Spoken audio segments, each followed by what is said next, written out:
Hi, everybody. Today I'm going to be talking about science fiction as it pertains to two recent reads. And before I get into this topic, I'm going to share on the screen some of the science fiction I've read in the past so you can have an overview of my background.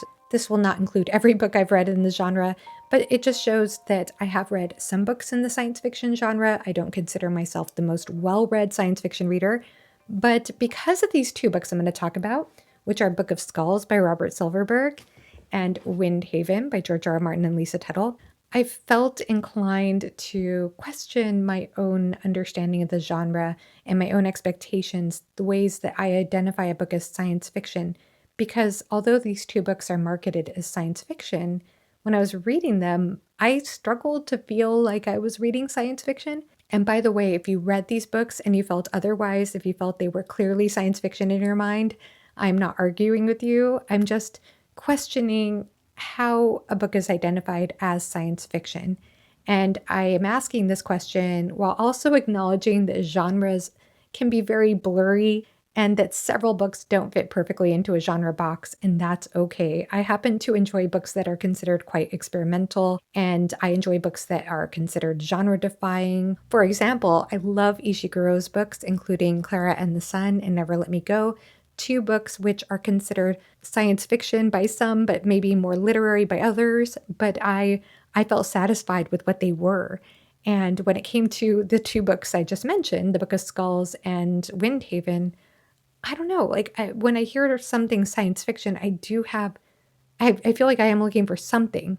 I felt like with those two Ishiguro books I just mentioned, I did get enough of a signal that I was reading something that had science fiction elements. I'm going to get into why I felt a lack of a science fiction feeling from Windhaven and Book of Skulls. Reviews for both books are coming in a future video, so I'm just going to be giving bare bones of what the books are about as I get into this topic, and I will be sharing a little bit of historical context as it relates to this topic. The Book of Skulls by Robert Silverberg was published in 1972. This is the book that I had the biggest struggle with when it came to feeling like I was reading science fiction. It follows four college roommates who make a road trip across the US during their Easter break to find an ancient monastery that is supposed to offer a promise of eternal life for two of them, but the caveat is that the other two must die, one by suicide and one by murder. This was a compelling read, and I picked it up because I had heard so much about Robert Silverberg in science fiction circles. This is also considered an SF masterwork, but when I read it, I failed to feel like anything in this book was science fiction. Now, if anything, this book felt more like a contemporary fiction read. It felt more psychological, exploring male identity. And yes, the theme of immortality was there, but I'd never once got a feeling like I was reading a science fiction book. I don't even know that I can say it felt like a fantasy book. It's a hard one to classify, not a bad thing. But again, I just didn't really quite understand why it was considered science fiction. And it turns out that I'm not the only one who felt this way, that in fact, Robert Silverberg wrote an afterword to this book that I found. It's unfortunately not in this edition, but I did find it online. And he had some ambivalence about this being classified as science fiction, as well as some of the reviewers at the time the book was published. He said that reviewers outside of science fiction thought of it as science fiction, but those who were in science fiction struggled to call it science fiction.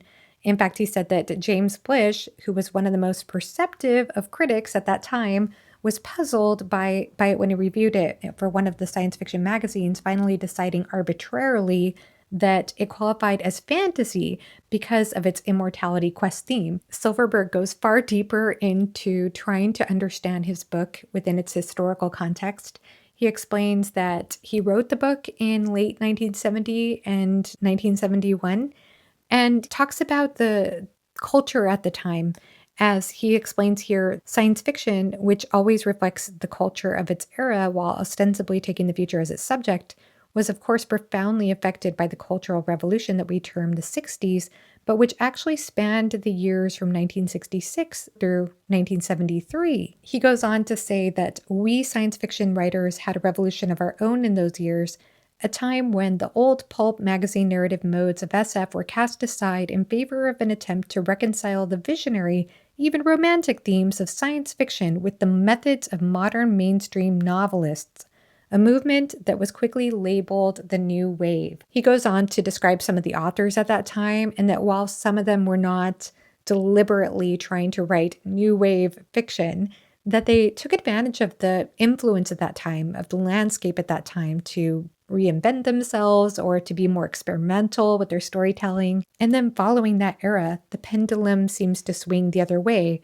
from experimentation to convention. Then the frenzy and furor of the 60s began to die down, and most of the former cultural rebels began to seek more orderly and conventional lives. Once again, science fiction reflected society's larger cultural changes by returning to conventional storytelling formulas, and the dark, intense books of the New Wave period were quickly overshadowed by straightforward formula fiction that owed its inspiration to Star Trek and Star Wars, rather than to James Joyce, William Faulkner, and Thomas Mann. Things have pretty well stayed that way ever since.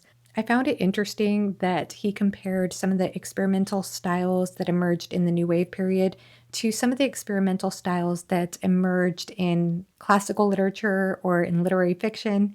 As every art form has its experimental periods, it has those periods where there are certain artists that come forward and push the boundaries and spark something totally new in a movement. At the same time, he also describes a downside to the New Wave. He says that he felt that in their reaction against the staleness of older fiction models, the New Wave writers sometimes went much too far over the top into wayward and willful self-indulgence, as even some of them will admit today, but one can hardly say that it was in vain. And so this New Wave movement was what could be considered liberating. I think that's a pretty common word of that time.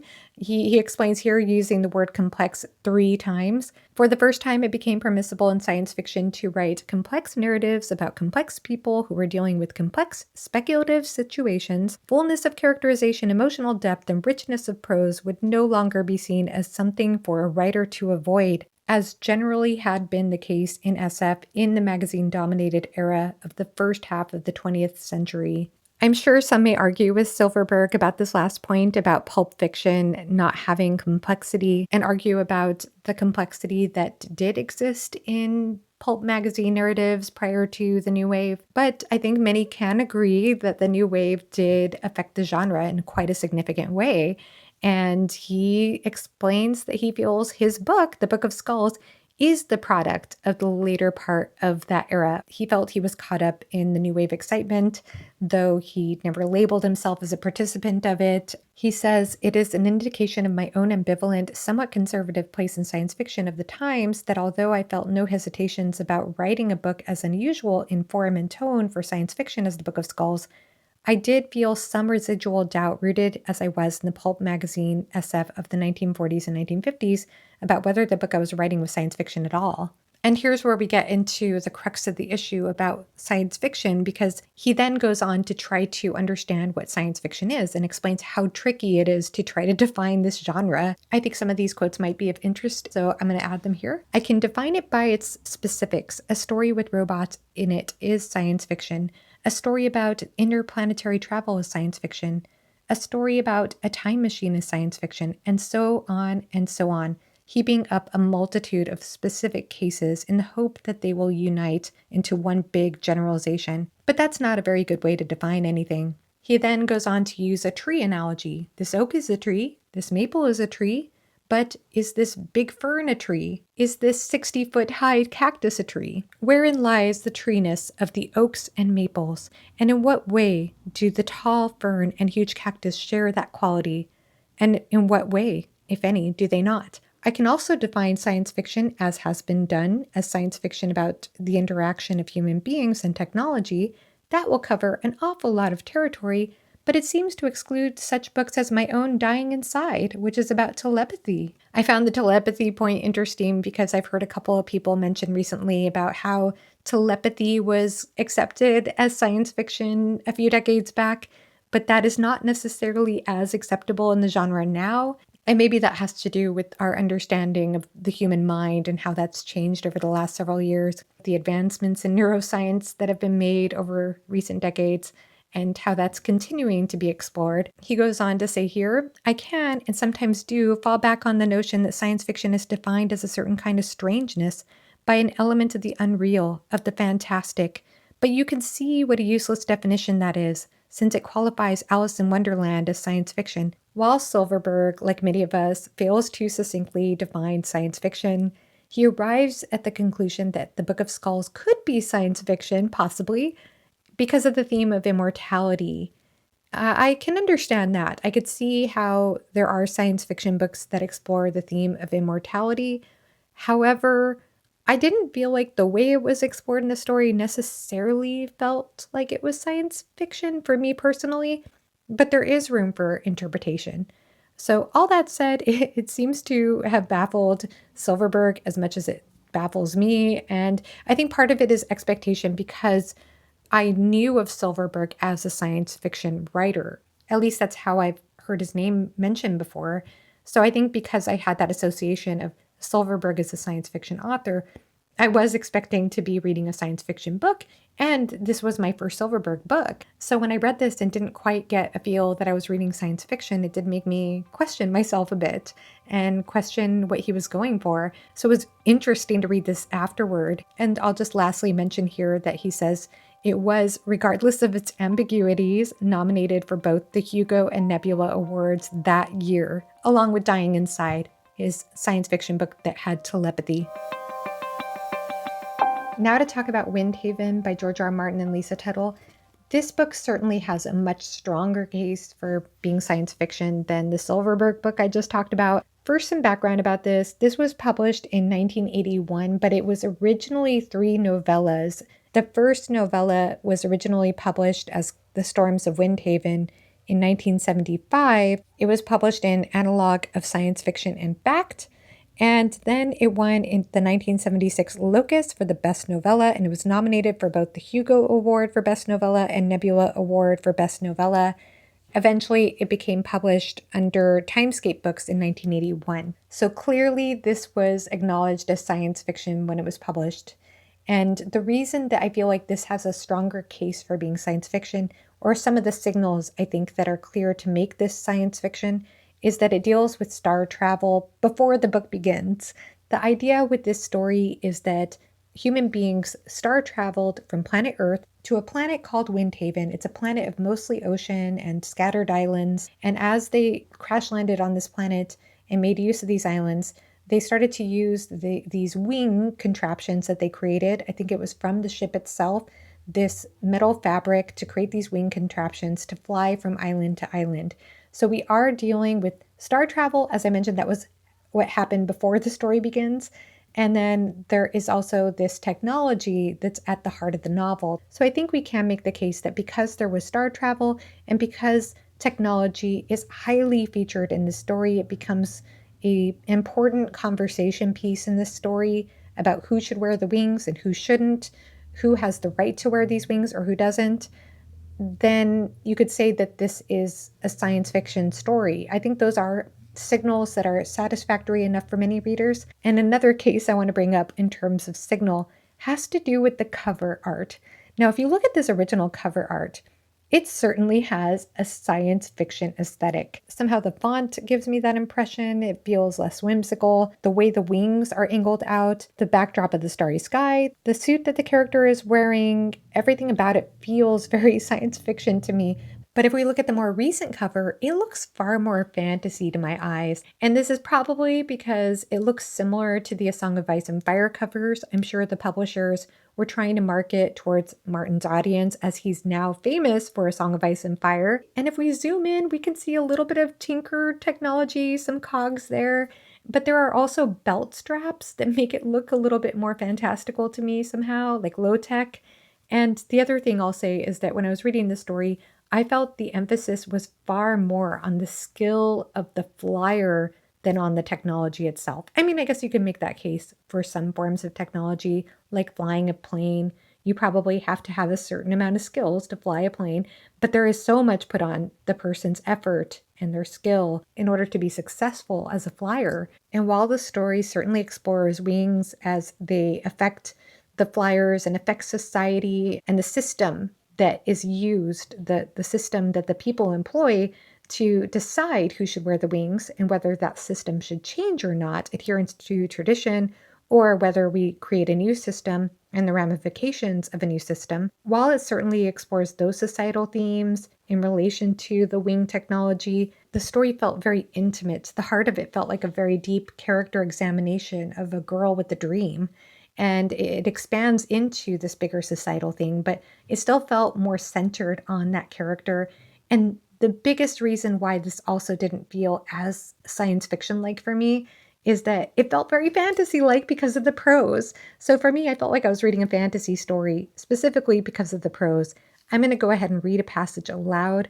So I'll do a cutaway here to share this just to show you what I'm talking about. By now, the streets of Southport and Neriton, small dusty towns she remembered well, would have a festive air to them.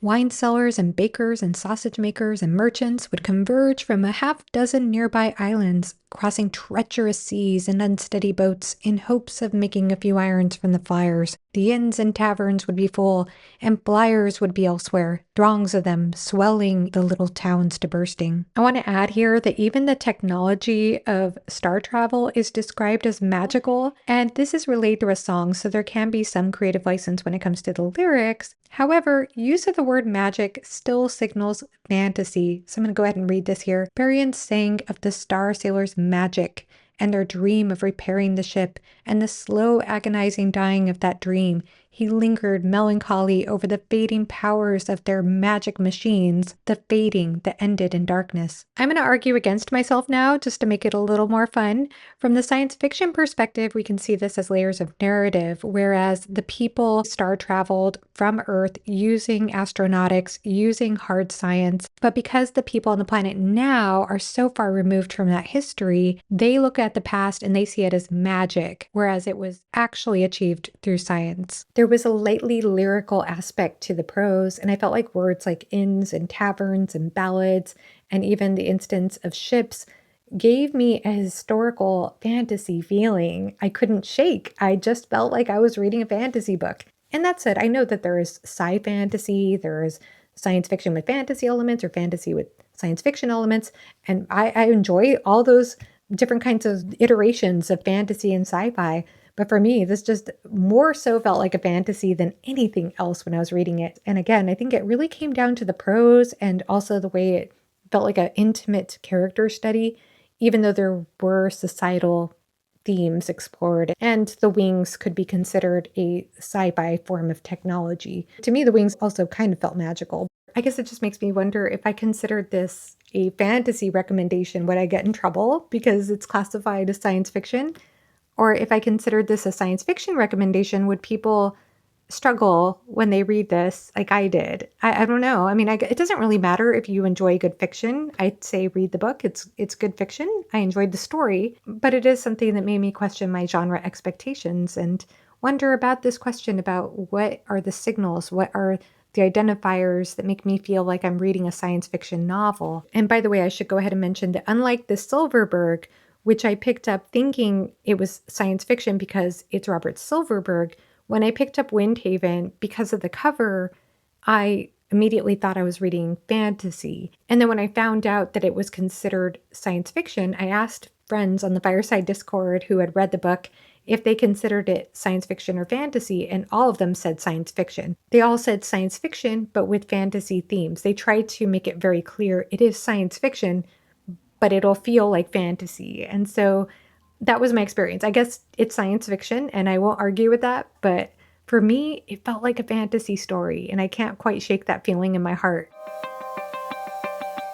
So what have we arrived at? What are the concluding points for this video? One is that I think historical context matters. Silverberg certainly felt the need to describe the historical context and how it relates to whether the Book of Skulls is science fiction or not, but I think it's important to consider when a book was published and how genre was understood at that time, as I think that sometimes our terms change. I don't know if it's just me, by the way, but I feel like nowadays there are more subgenre labels than ever. Let me know if you feel that's the case as well and why. And I also wonder, based on Silverberg's observations of the New Wave period, if we will see another period in the future of great experimentation in the genre. Maybe that's happening now. Maybe that's happening now with indie and self-published books. But let me know if you think that might be the case with that or with traditional publishing. And lastly, I leave you with the question that I brought up before, which is, what are the signals that you look for to identify a book as science fiction? What are the tropes and conventions that you look for? And also taking into account associations with the author, the cover art, maybe the awards that the book was nominated for, or even just how it's set up in a bookstore, whether it's in the science fiction or fantasy section, whatever it is.